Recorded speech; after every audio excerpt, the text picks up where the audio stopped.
धन्यवाद देवी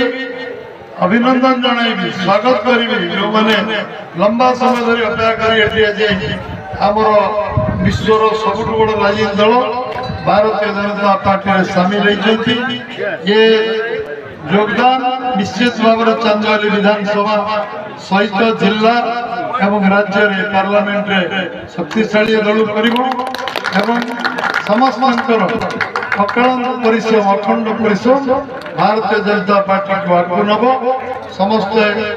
आम आज भ्रष्ट शासन को परिवर्तन करवा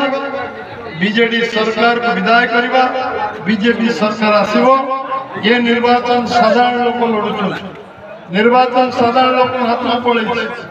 ये निर्वाचन साधारण लोक निर्णायक भूमिका नेबे एवं ये सरकार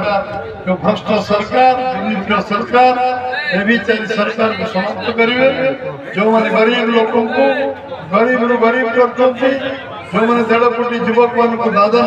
ओडिशा सरकार बाध्य करुच्ची जो जलसेचन नहीं कृषि भित्तिक शिल्प नहीं समृद्धि नहीं सब जंत्रणादायक कष्ट समय आम समस्ते सामना कर आसतु समस्ते आम मिसिकी जो मैंने आम सामिल हेले जो मैंने आम सागर अच्छा समस्त मिलित भाव में